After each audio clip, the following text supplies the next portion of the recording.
एक बार पुनः स्वागत है आप सभी छात्रों का Subhash study centre YouTube channel पर। और आज का यह वीडियो क्लास 9th के छात्रों के लिए काफ़ी ज़्यादा इम्पोर्टेंट है, क्योंकि इस वीडियो के द्वारा मैं आपके लिए लेकर के आ चुका हूं वार्षिक परीक्षा की दृष्टि से सामाजिक विज्ञान का मॉडल पेपर। और यह मॉडल पेपर आपकी परीक्षा की दृष्टि से मोस्ट इम्पोर्टेंट है।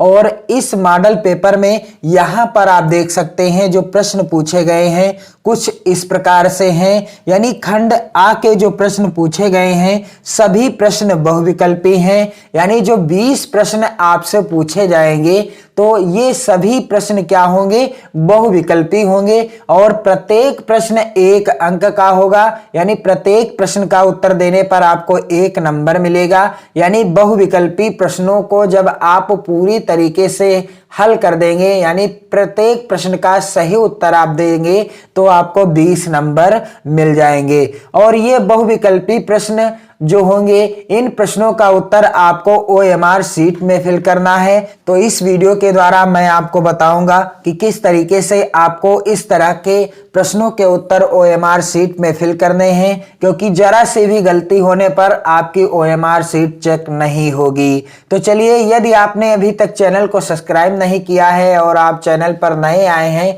तो चैनल को सब्सक्राइब कर लीजिएगा और बेल आइकन को भी जरूर दबा दीजिएगा।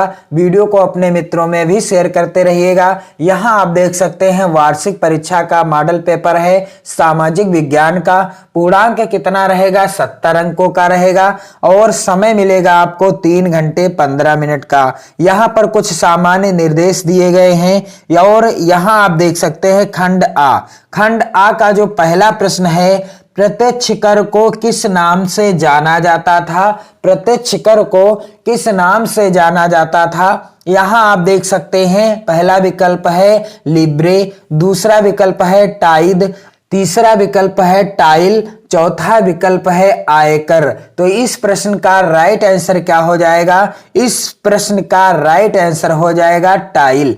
राइट आंसर क्या हो जाएगा, तीसरा विकल्प सही है। तो इस प्रश्न का उत्तर आपको OMR शीट में किस तरीके से भरना है, यहां आप देख सकते हैं OMR शीट कुछ इसी तरीके से OMR शीट आपको मिलेगी। और आपको मैं जानकारी दे दूं कि यहां कुछ महत्वपूर्ण चीजों को आपको भरना है, जैसे कि परीक्षा की तिथि, जो भी परीक्षा की तिथि होगी, विषय का नाम यहां पर आपको फिल करना है और यहां परीक्षार्थी का नाम यानी आपका नाम यहां पर लिखा जाएगा और यहां आपका अनुक्रमांक भरा जाएगा और यहां पर विषय का कोड होगा। परीक्षा कौन सी है, अर्धवार्षिक है, वार्षिक है या प्री बोर्ड है, उसी के सामने गोला काला करना है और यहां पर भर देना है। यहां पर क्लास भरा जाएगा, 9th क्लास के आप स्टूडेंट हैं तो 9th क्लास ही यहां पर भरा जाएगा। और यहां आप देख सकते हैं पंजीकरण संख्या, रजिस्ट्रेशन नंबर जो आपको विद्यालय के द्वारा मिला होगा उसी को यहां पर फिल करना है।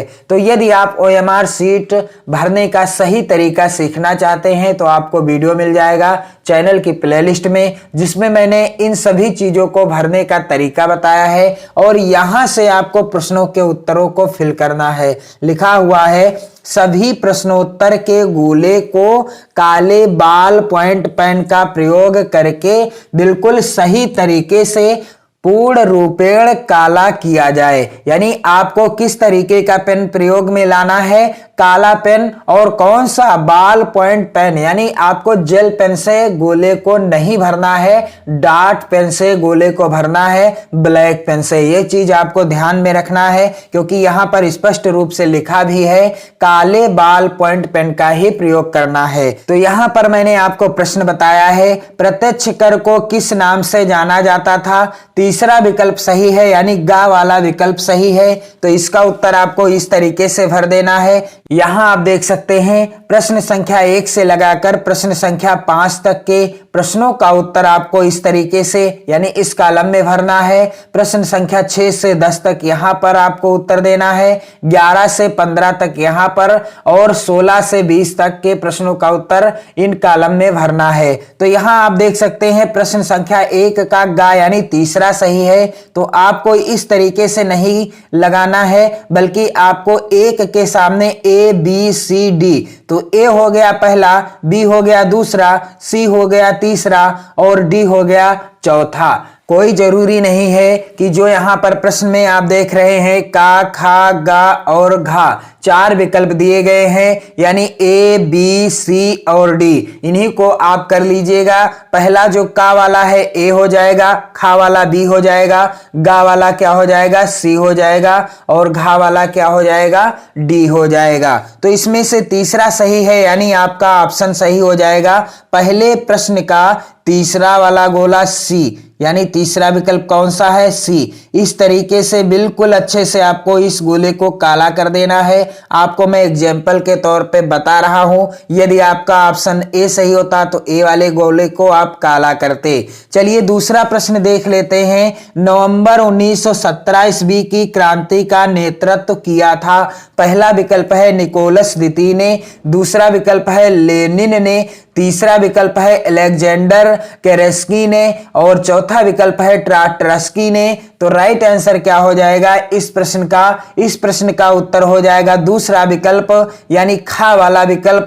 किसने जो है नवंबर 1917 ईस्वी की क्रांति का नेतृत्व किया था, लेनिन ने। तो इस प्रश्न का उत्तर आपको इस तरीके से यहां पर देख लीजिए। दूसरा जो है प्रश्न, दूसरे प्रश्न के विकल्प हैं ए, बी, सी और डी। इस तरीके से आप देख सकते हैं 4 विकल्प दिए गए हैं। कौन सा सही है, आपका विकल्प सही है इस प्रश्न का दूसरा, यानी ए के बाद जो बी होगा यही है हमारा दूसरा विकल्प।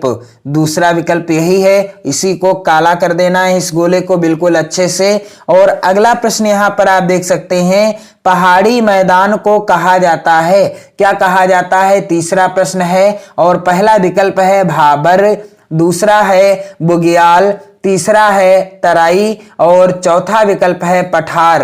तो इस प्रश्न का उत्तर क्या हो जाएगा, पहाड़ी मैदान को क्या कहा जाता है, बुग्याल कहा जाता है, यानी दूसरा विकल्प सही है। तो तीसरे प्रश्न में भी आप क्या करेंगे, यहां आप देख सकते हैं बी वाला ऑप्शन यानी दूसरा विकल्प सही है, बी वाले ऑप्शन को काला कर देना है। मैं इस मॉडल पेपर के हिसाब से बता रहा हूं आपको, कोई जरूरी नहीं है कि तीसरे प्रश्न का दूसरा ही ऑप्शन सही हो, प्रश्न बदले होंगे और विकल्प भी चेंज हो सकते हैं। मैं आपको उदाहरण के तौर पर बता रहा हूं, आप ध्यान दीजिएगा। और चौथा प्रश्न यहां आप देख सकते हैं कि भारत में कितने राज्य हैं, पहला विकल्प है 25, दूसरा है 28, तीसरा विकल्प है 30 और चौथा विकल्प है 31। तो राइट आंसर क्या हो जाएगा, इस प्रश्न का राइट आंसर हो जाएगा 28। भारत में कितने राज्य हैं, 28, यानी दूसरा विकल्प यह भी सही हो जाएगा इस प्रश्न का भी।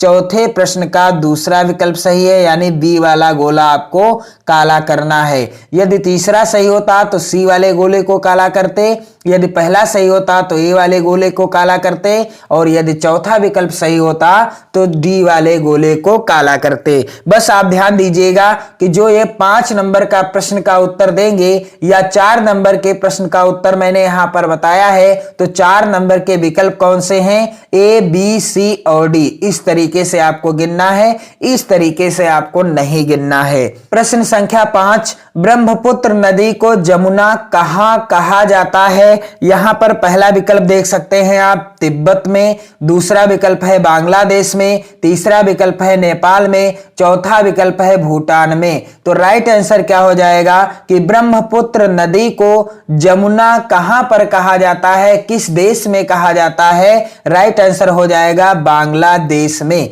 यानी दूसरा विकल्प सही है। तो 5 का भी बी वाला ऑप्शन सही हो जाएगा, यानी बी वाले गोले को आपको काला कर देना है बिल्कुल अच्छे से। यहां पर आप देख सकते हैं छठा प्रश्न जो कि इस प्रकार से है, भारत में मानसून का आगमन कब होता है। पहला विकल्प है जून के प्रारंभ में, दूसरा विकल्प है अगस्त में, तीसरा विकल्प है सितंबर में और चौथा विकल्प है अक्टूबर के प्रारंभ में। तो इस प्रश्न का राइट आंसर क्या हो जाएगा कि भारत में मानसून का आगमन कब होता है, पहला ही विकल्प सही है, जून के प्रारंभ में। तो यहां पर आप देख रहे होंगे OMR शीट में 6 नंबर का जो प्रश्न है इसका उत्तर आपको यहां पर देना है। 6 नंबर यहां पर लिखा है सीरियल नंबर, तो इसका पहला ऑप्शन सही है तो ए वाले गोले को काला कर देना है। यदि बी सही होता तो बी वाले को काला कर देते, यदि सी या डी होता तो सी या डी को काला कर देते।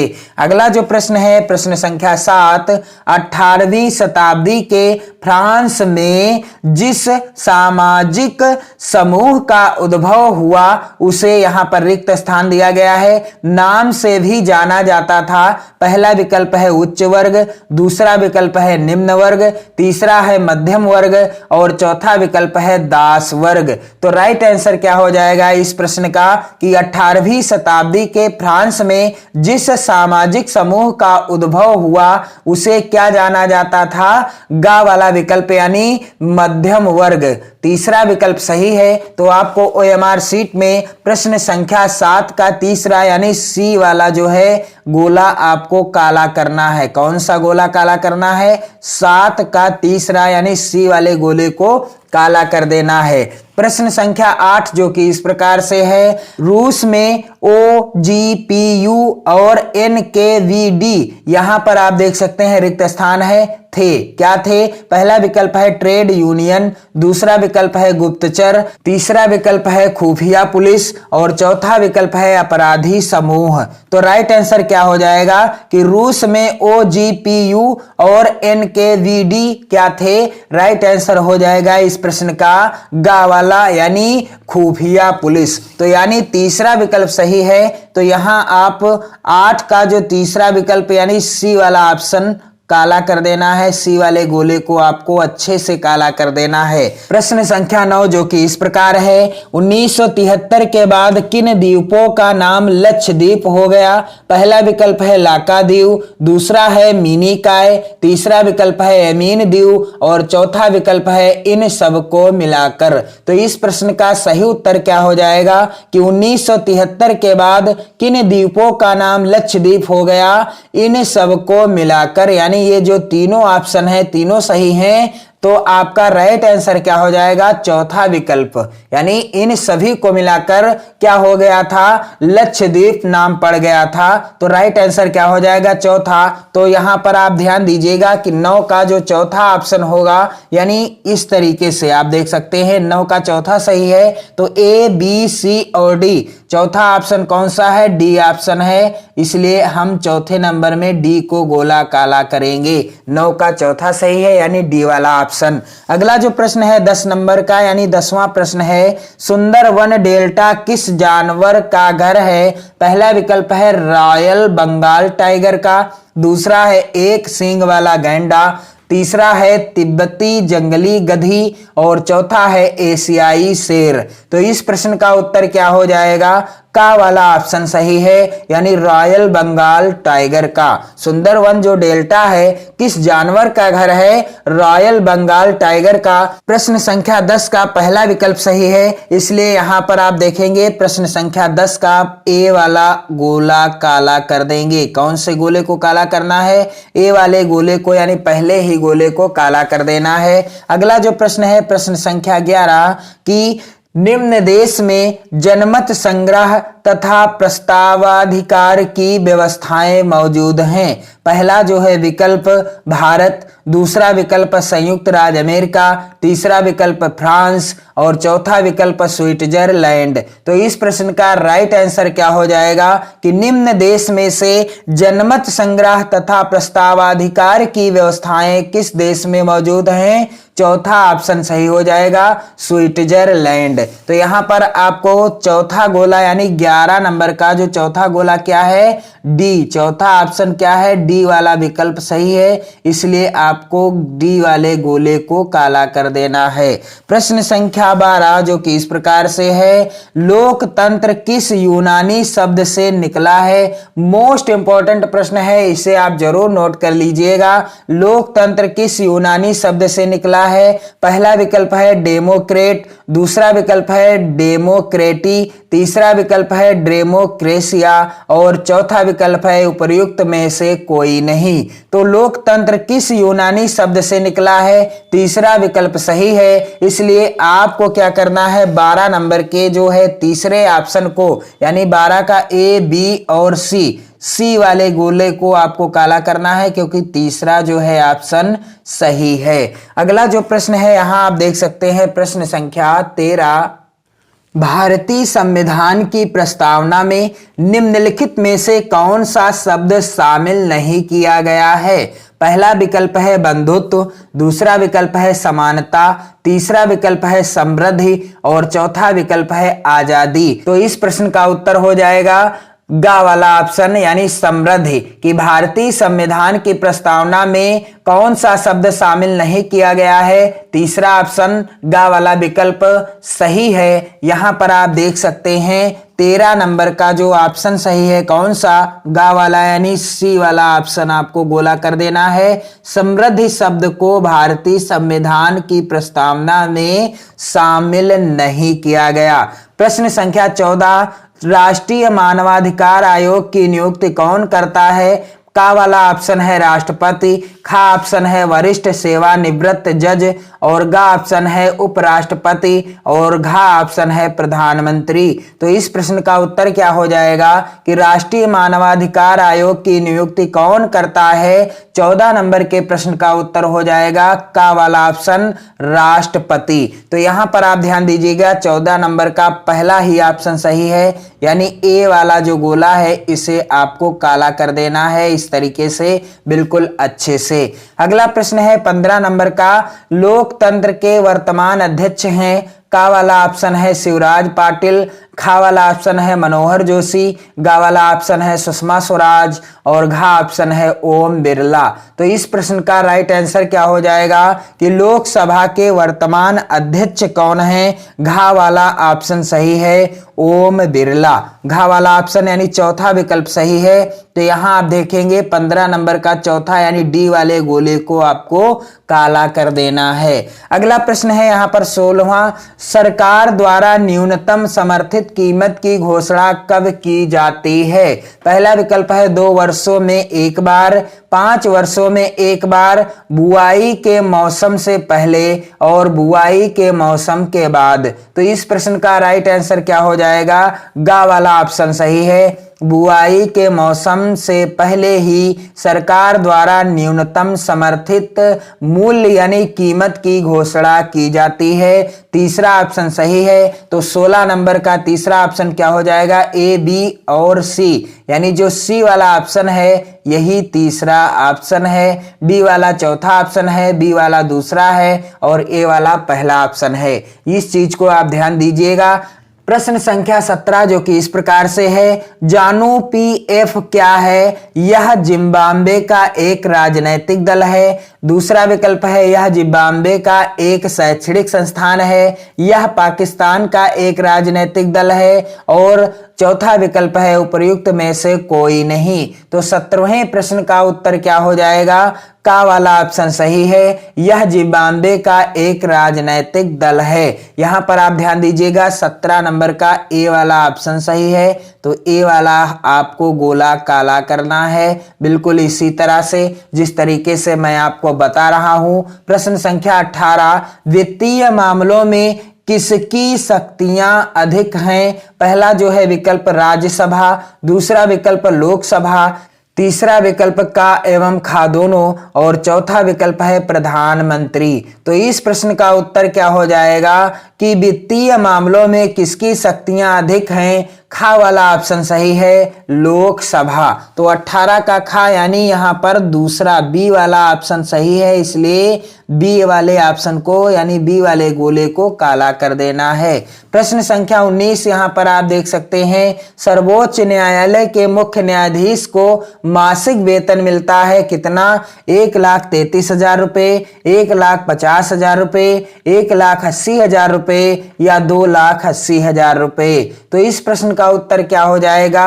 घ वाला ऑप्शन सही हो जाएगा कि सर्वोच्च न्यायालय के मुख्य न्यायाधीश को मासिक वेतन कितना मिलता है? 2,80,000 रुपए प्रति माह सर्वोच्च न्यायालय के मुख्य न्यायाधीश को वेतन के रूप में मिलता है। तो यानी चौथा विकल्प सही है। तो 19 नंबर का चौथा विकल्प यहां आप देख सकते हैं, ए बी सी के बाद जो ऑप्शन है डी, यही चौथा विकल्प है। और अगला जो मोस्ट इंपॉर्टेंट प्रश्न है इस प्रश्न पत्र का, यहां आप देख सकते हैं प्रश्न संख्या 20, वह कौन से सामाजिक समूह हैं जो निर्धनता के प्रति सर्वाधिक असुरक्षित हैं? पहला विकल्प है ग्रामीण कृषि मजदूर परिवार, दूसरा विकल्प है नगरीय अनियमित मजदूर परिवार, तीसरा विकल्प है अनुसूचित जाति और अनुसूचित जनजाति के परिवार, और चौथा विकल्प है उपर्युक्त सभी। तो इस प्रश्न का उत्तर क्या हो जाएगा कि वह कौन से सामाजिक समूह हैं जो निर्धनता के प्रति सर्वाधिक